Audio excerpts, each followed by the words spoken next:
All right, this is an audio check. Check 1, 2. Mic check. Oops, sorry. They asked us not to raise it. Sorry. Thanks. Mic check 1, 2. It's good. Perfect.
flat.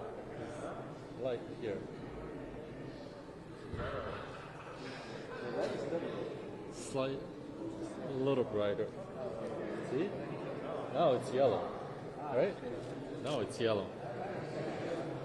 Very yellow.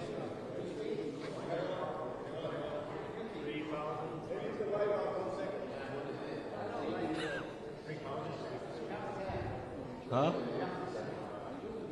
1, 2, 3, 4, 5, 6, 7, 8, 9, 10. Everyone's turning on light.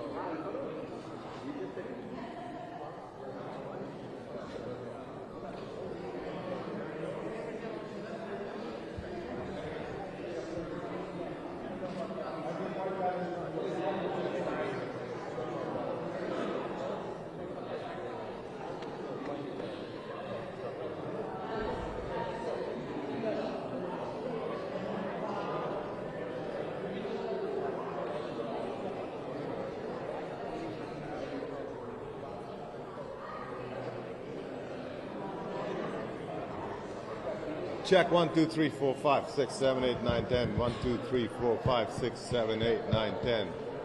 Mic check. 5, 4, 3, 2. Good? 1, 2, 3, 4, 5, 6, 7, 8, 9, 10. Cool.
say hello. Nice to see you. No, I just did talk to people.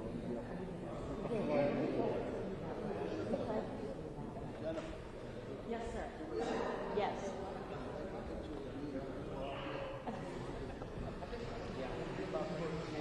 I'm gonna. No. Only take your smile.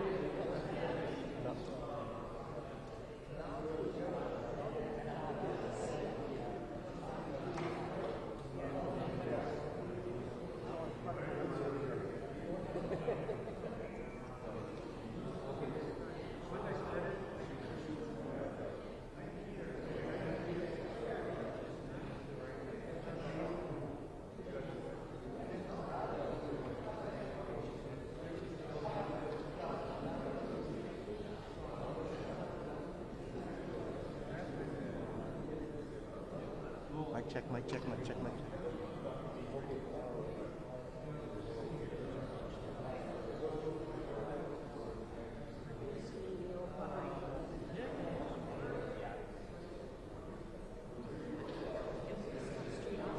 Is that you? And I'll go on this way. Yeah.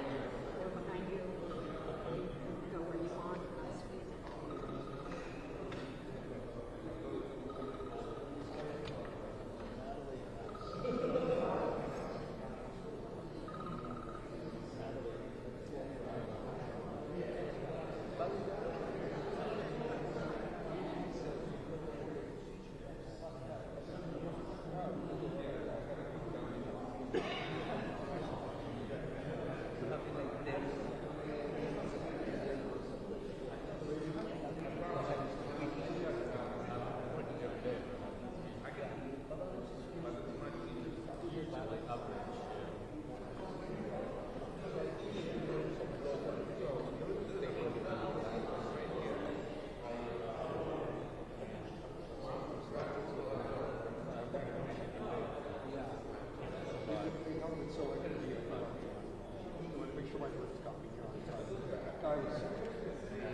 Well, we're gonna do this in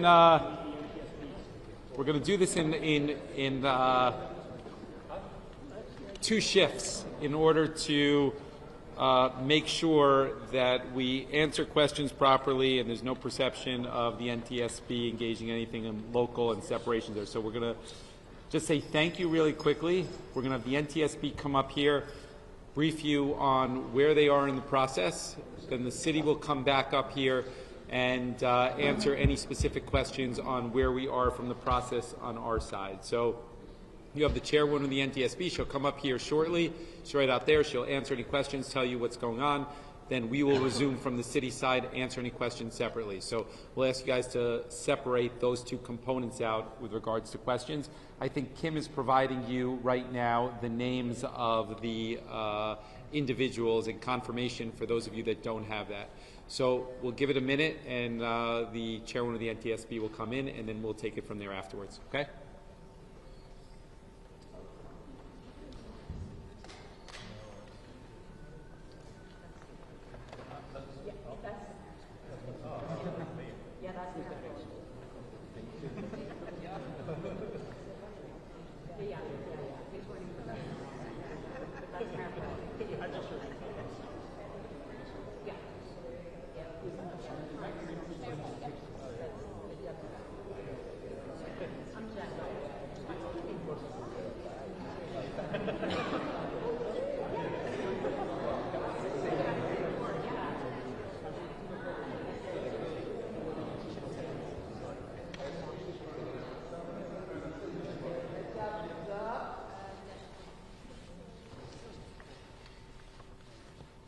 Thank you for joining us.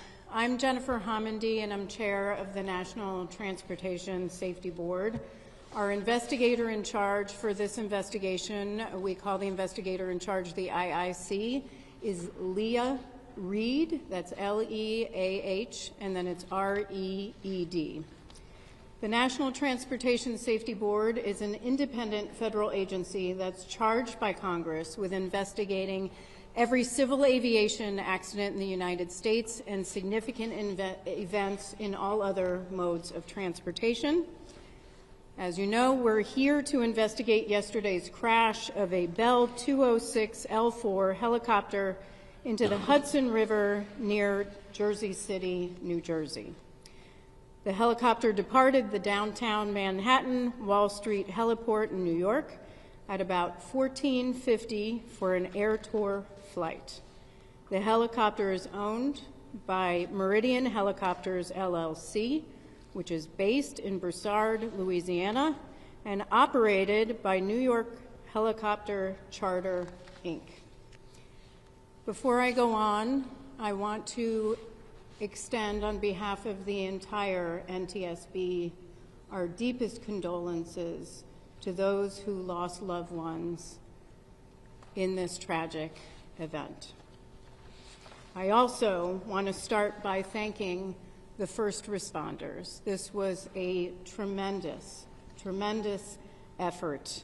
And I want to thank specifically, first and foremost, the mayor for allowing us to be here in City Hall and do this press conference, and for all the support that you've given us and the team.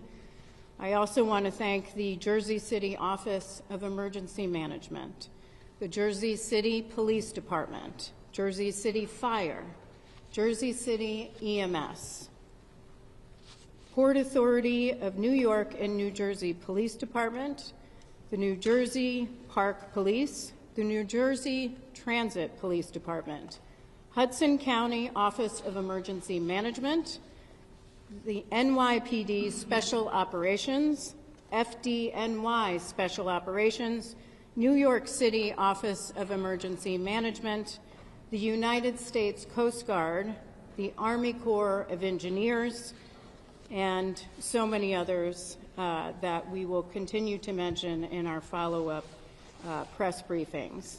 Now, I want to set expectations for this press conference. This crash occurred yesterday at about 3:15 p.m., so we're not even 24 hours later. Rightfully, the focus yesterday was on, first and foremost, victim recovery, and then wreckage recovery. Our investigators, the NTSB, we stay out of the way when victim recovery efforts are in process. That is first and foremost most important. Our investigation can always wait. Once that was done, we had Luke Chiata, who is our chief of our eastern region, who lives right here in New York, on scene as part of the wreckage recovery operations. And those two were the focus for yesterday. The rest of the team began to arrive late last night, including me, and early this morning. So that means this is the first full day of our investigation. And as you can see, our investigators are out doing some of the work that I'm about to talk about in just a second.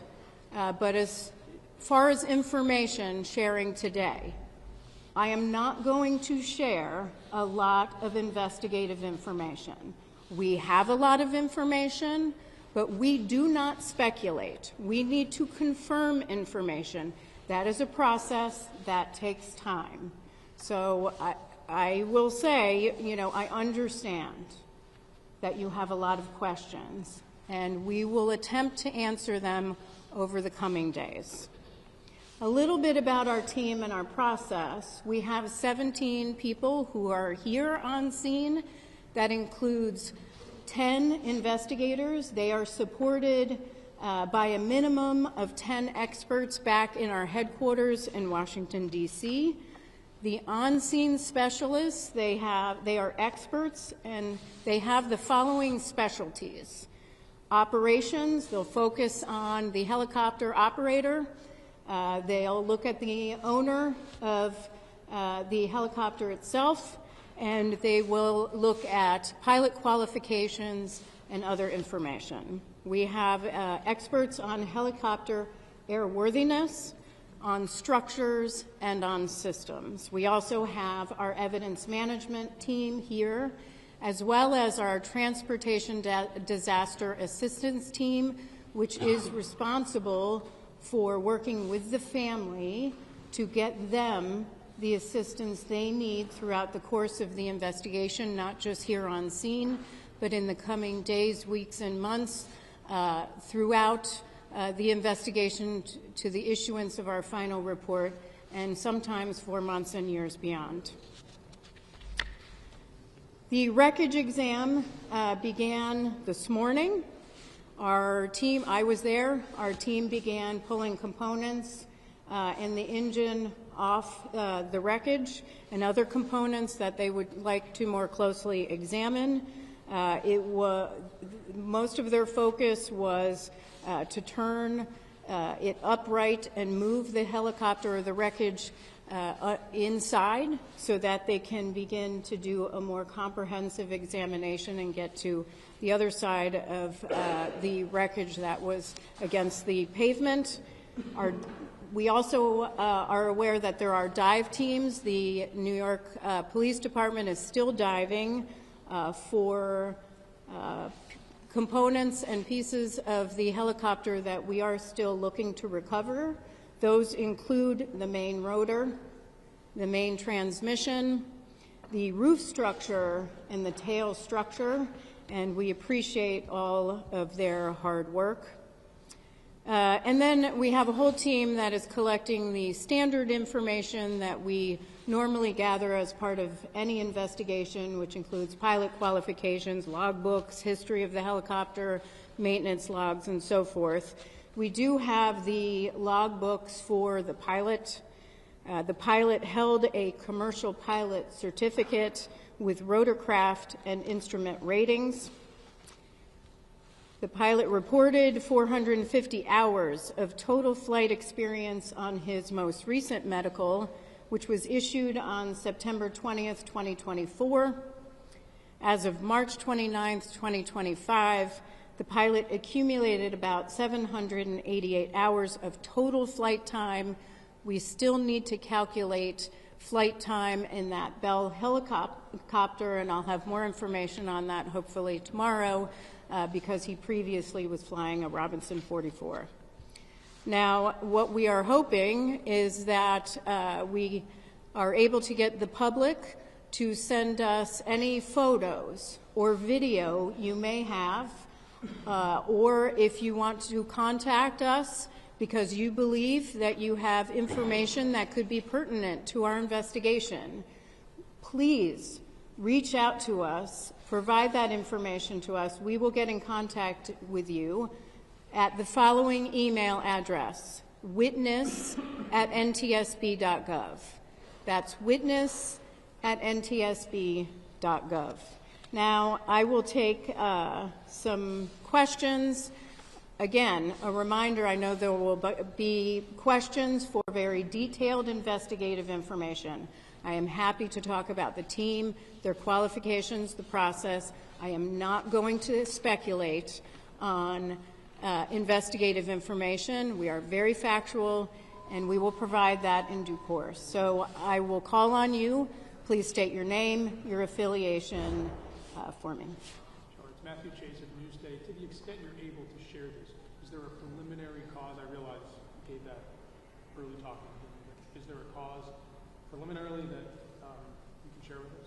The question is there a preliminary cause? We do not have a preliminary cause. That takes time. As I stated, our team focused on helicopter airworthiness and structures and systems is at the facility with the wreckage, doing the wreckage exam. That takes time. Of course, it takes time to also gather information, records that we need to comb through. So we do not have that at this time. And just to mention, as regarding cause, we will not speculate on cause ever, but we will not be determining any sort of preliminary or probable cause at the scene of an accident. We don't do that. What we are doing here is gathering the perishable evidence, the evidence that we need to gather for our investigation. When it comes to maintenance logbooks and other materials, we can look at those materials later on. What we need to do is look at the wreckage now. We need to focus on finding some of the additional components and structures that we're looking for, conduct witness interviews, and gather the records that we need. We can review the records later, so that probable cause will not occur for quite some time. Yes, ma'am, and then we'll go here.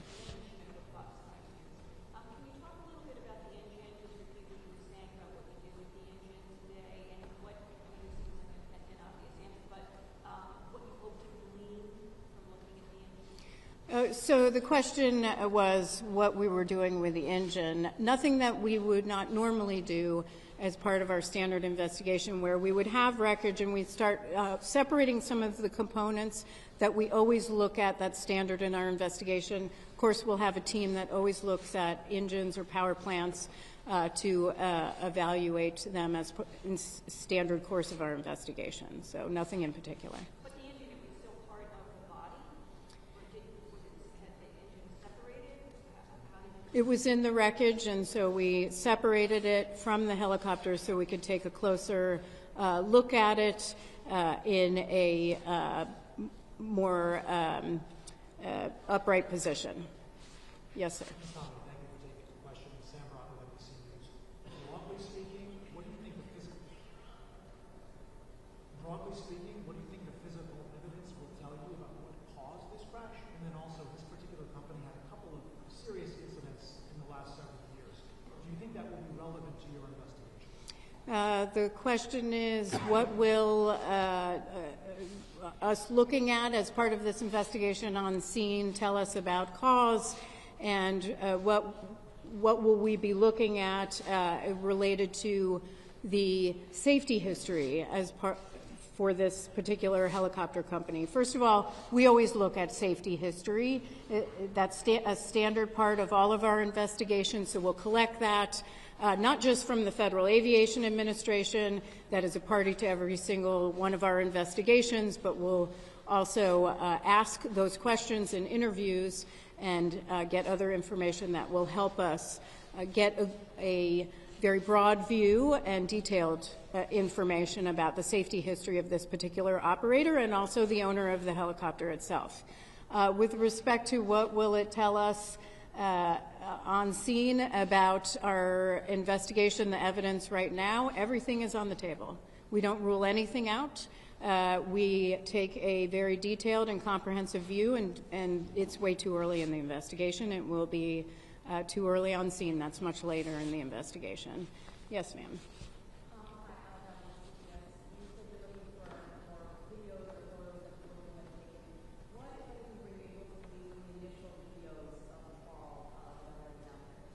The question is, what have we been able to glean from the videos that are already circulating on social media? Those are very helpful for our investigators, certainly, but a lot of those videos are from a very far distance, and so we'll have to look at those a little bit further back at headquarters, but we're hoping to get some additional videos that provide us information. We don't know what people have recorded or taken pictures of that could be helpful in an investigation.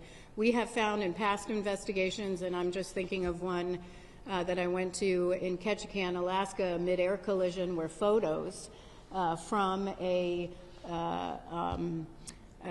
somebody who was on board one of the airplanes helped us significantly in our investigation. So it can be very key parts of our investigation. So for anyone who didn't hear my previous request, please send us any sort of videos or photos or information you'd like to share with us at witness@ntsb.gov. Yes, ma'am. I know when you do these investigations, you also come out with recommendations. I mean, knowing the history of these crashes so far, are there any thoughts that you have in terms of regulating this industry even before looking at this particular crash, just based on the amount of crashes that have taken place with these sightseeing helicopters in general? There's a lot of debate on whether they should operate at all.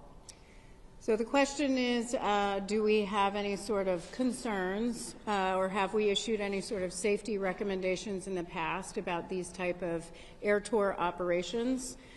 We have.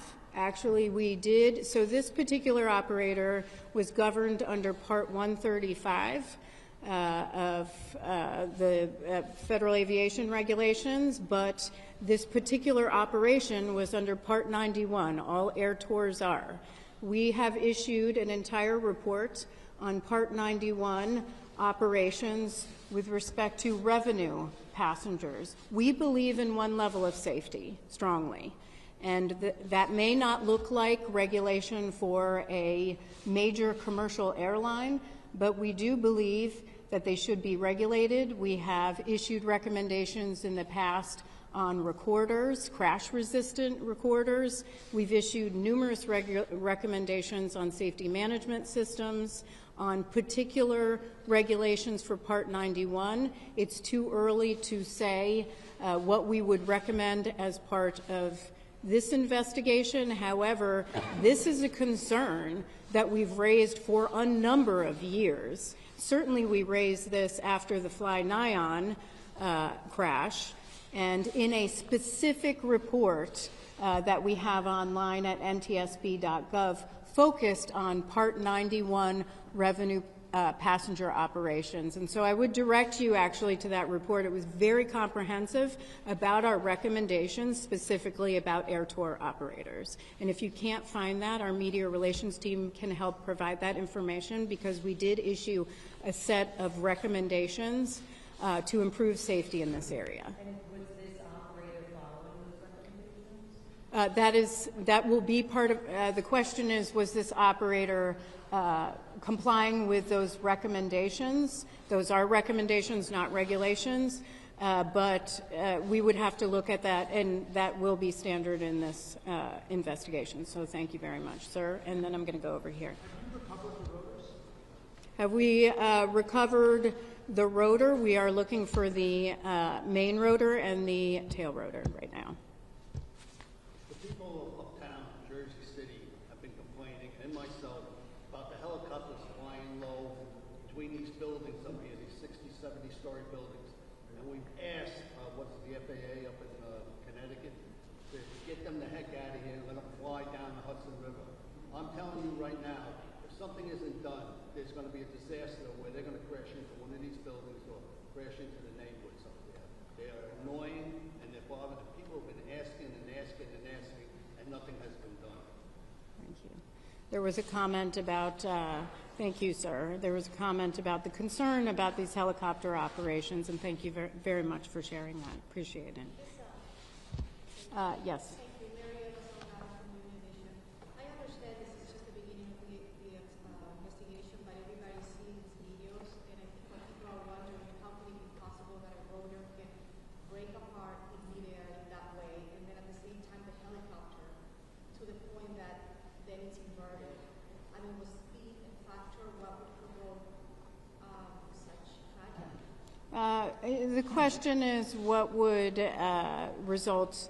How did this essentially how did this tragedy happen, where a helicopter would break apart in the air? I understand that is a significant concern and a question on everyone's mind. It is going to take time. We need to do a very thorough examination of the wreckage to determine what occurred first and how that occurred. Once we have that, we'll be able to release that to the public. Two more questions? Yes. Sure.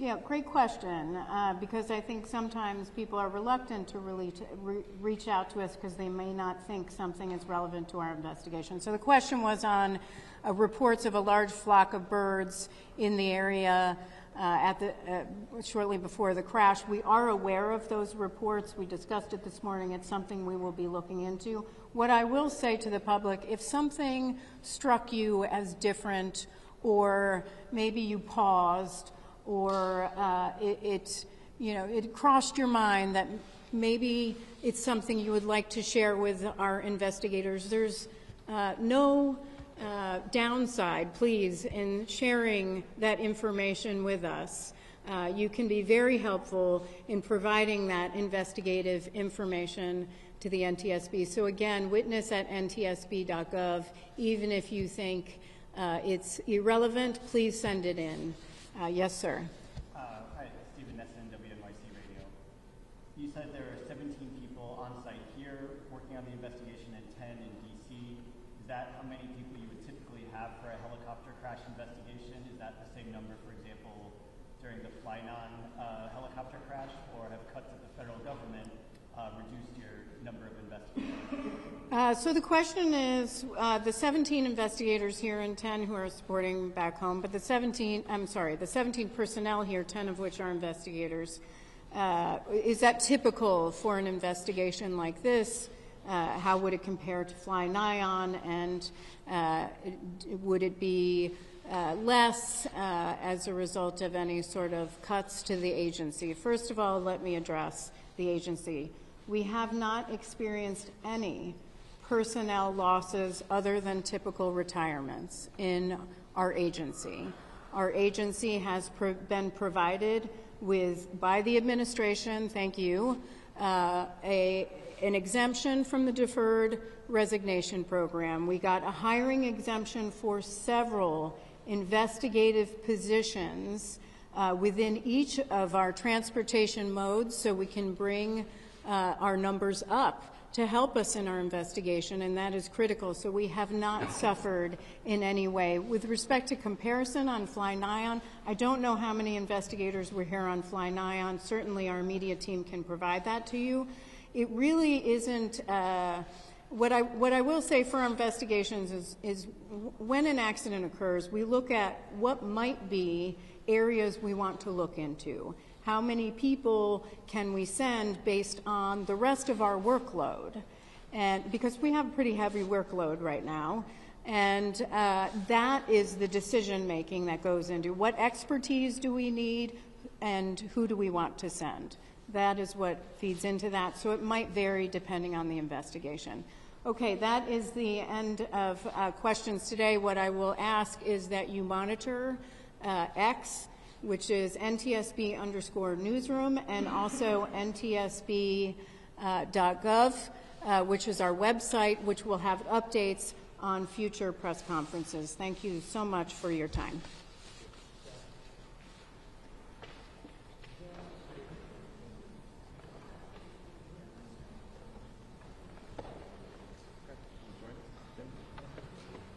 Okay. If there's any questions to our emergency management or director of the police, we could answer those as well. If not, we'll close it out and say thank you for coming. Do you know, was there a black box? I know this may be an NTSB question, but do you know if there was a black box? Want to speak to that, Greg? Black box question. At this point, we have been advised that it was recovered. That's part of the dive operations that's currently underway. There is a black box? I don't know, but if there is, that's part of the dive operations that's currently underway. The NYPD scuba. Louder. Yeah, the NYPD scuba team, as indicated by the chair, has been assisting us since the last evening. They're doing a comprehensive search of the crash area. If in fact that item is recovered, that'll be turned over as part of the evidence. You don't know if I don't know if this, right. But is it possible that this model does not have a black box? I have no idea. That would have to be directed to. Yes, Pat.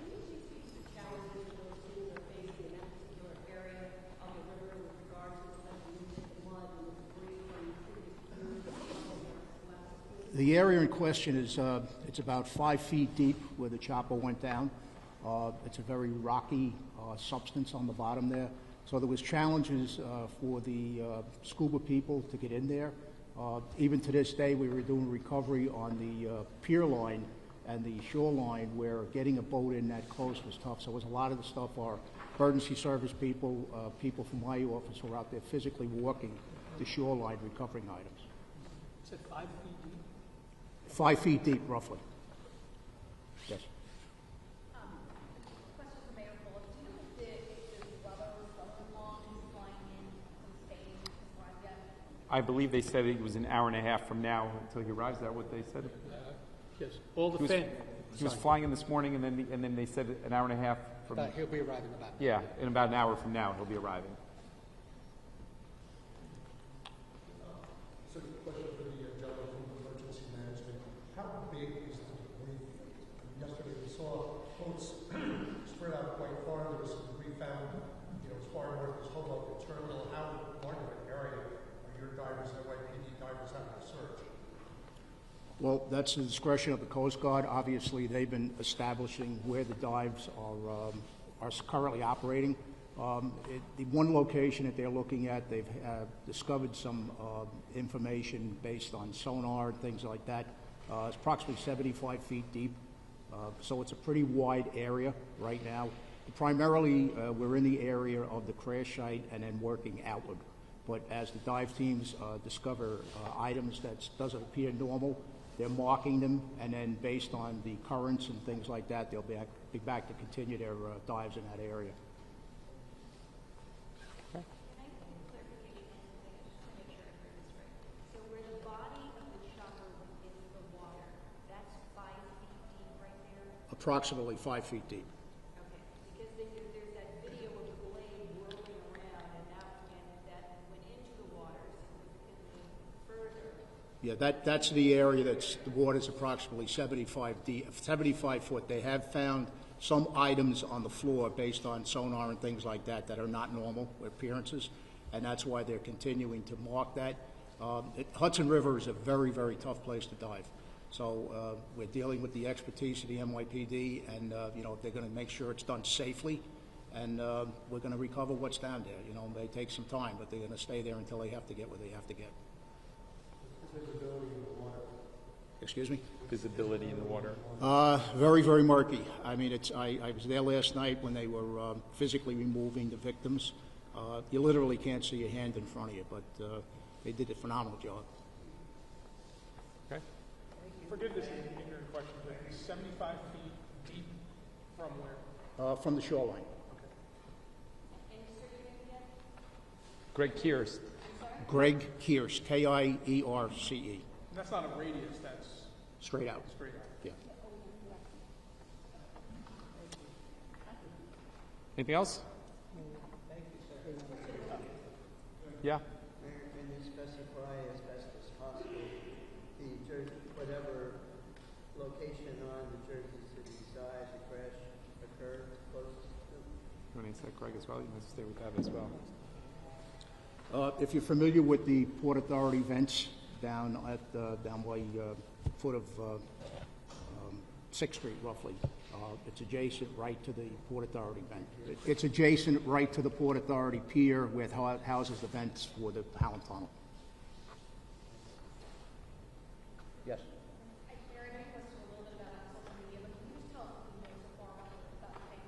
I'm sorry? They told us, I touched on the fact that they were here for a birthday trip for the mom. Her birthday is actually, I understand, in June, but there was a trip that they were doing now. It was one of the child's birthdays today. He was here for a business trip, arriving on Sunday, touring some Siemens entities in Pittsburgh, is what they told us. And then they extended the trip with the family arriving a couple days ago for the birthday portion of the trip. Birthday today or yesterday? They said his birthday, or when the child's birthday was today, is what they said. Yeah. Excuse me? I don't know. Yeah? Just a quick question about birds. Forgive me, I'm not familiar with the birds in this area. Is it a typical problem that there are birds that could possibly, interact with flight? There were 3 working theories. There was the birds discussion, there was drone discussion, and mechanical failure discussion. And we'll see where it goes. And again, I don't want to hypothesize, but I think as time goes on, we'll leave it at that. What are your thoughts on the regulation issue? I think that you need more regulation there. We need the FAA to restrict the tourism on the helicopters. It's a very crowded space, and those of you that aren't familiar with it, you only could go so high because you can't interfere with Newark, LaGuardia, and JFK on the commercial airlines. So you have all of the news outlets, you have the transportation, you have the tourism, all in a very, very tight space that can't go above a certain elevation. So it is very congested, and it's a very, very congested space on the ground. So it's dangerous, and as he said, had it been 50 feet more towards the shoreline, it would have landed on a walkway that is highly trafficked and not far from a playground over there close to Newport, and it's another 100 feet. It could have been in the middle of Newport Parkway. So it's a very dangerous situation. You want the ban? Yeah, I think that you need to be practical about it. Post 9/11, there was restrictions, and it seemed like it worked okay. And then over time, we've brought back those restrictions and more traffic. That helicopter did multiple tours that day already. They are very busy operators. And that probably is going to lead to questions around maintenance and all of those sort of things. And by the time it's resolved, the world will stop watching this, unfortunately, because it takes the NTSB a lot of time to get to a resolution. But there's going to be a lot of questions on how those tourist operators work, and I think there's reason to be concerned over it. Hi, Mayor. Desiree for the New York Post. The pilot has been ID'd as a Navy SEAL vet, and I was just wondering if you've been in contact with his family. They told us I have not. He's been in contact. The mother is in Utah.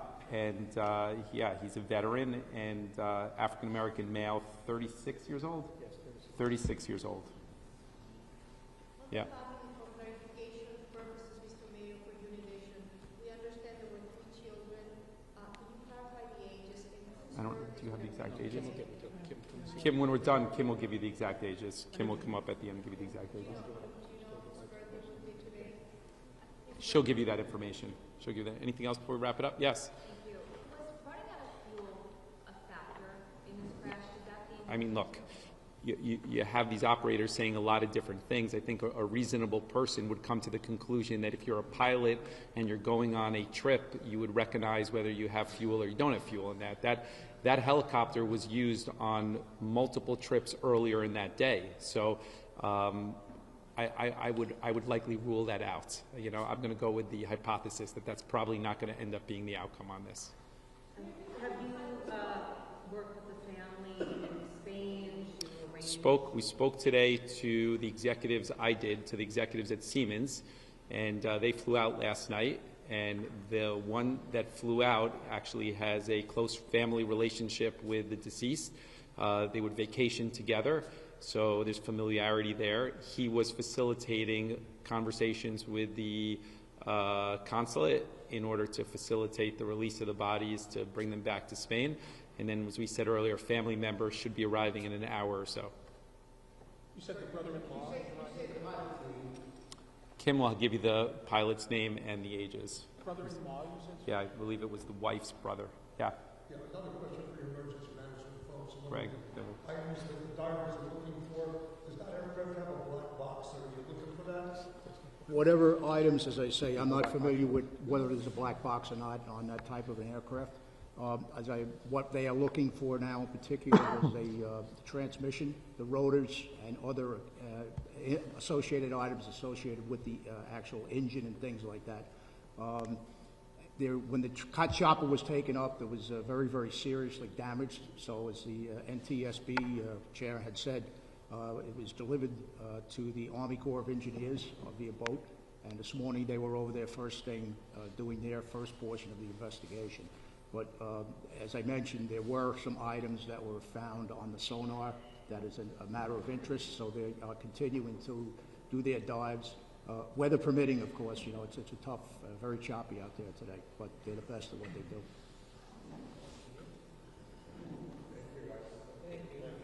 Thank you. You want to get the guy?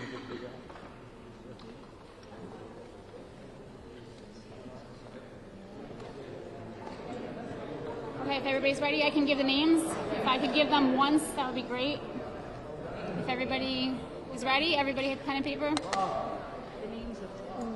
Okay. Hey, Director, how are you? They're asking if you guys can just get down because they're just wait, Are you going to be doing a camera? They're asking you to. They're yelling at you. It's not. She's not saying anything that's for the camera. She's just giving a name. I'll wait till you're ready. Okay. I will give names and spellings, and I'll do it twice. I'll go back over. Please forgive the pronunciation. Agustin Escobar Canidas. That's Agustin Escobar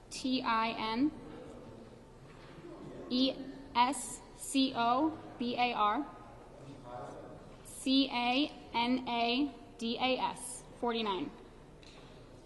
That's the father. Mercy Campruby Montal, MERCE CAMPRUBI MONTAL, 39. That's one word? Yeah, that's three names. Mercedes Escobar Campruby, MERCEDES ESCOBAR CAMPRUBI 9. Her date of birth was April 11th, 2016. Shawnkeese Johnson was the pilot, 36. SEANKESE Johnson, spelled normally, JOHNSON. And he's 36. 36. I can go through it again if you guys need Just me to. the wife and kids. Okay, so I'll just go through it all one more time so that we don't get asked so much times. All right, so 49-year-old Agustin Escobar Canidas, AGUSTIN ESCOBAR CANADAS, again, 49. Mercy Campruby Montal, MERCE CAMPRUBI MONTAL, 39. Victor Escobar Campruby, VICTOR ESCOBAR CAMPRUBI, 4. Mercedes Escobar Campruby, I'll just spell the first name, MERCEDES. And then the pilot, Shawnkeese Johnson, SEANKESE, Johnson spelled normally, 36. Where's the other child? Those are the names that I have right now. There's 3. Oh, no, there's 2. Yep. Oh, you're right. Those are the only names I have right now. Yeah, Victor and Mercedes. Those are the only names that I have confirmed. Yeah, not the 11-year-old. There are 3 kids, yeah. Agustin Canidas is the dad, right? 49. 49. So why don't you have the, I'm sorry, just. That's what I have confirmed. It's out of my hands. That's what I'm giving.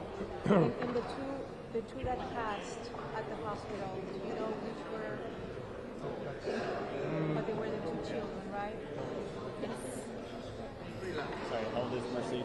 11. Yeah, she would have been 9 today. The one thing I didn't get is just like the spacing. I know, I'm sorry. You said it quickly, so. Well, they're all because they're all spelled the same. Okay. It's like Escobar, Canada's, Camper Ruby, Escobar, Escobar. Sorry. They used to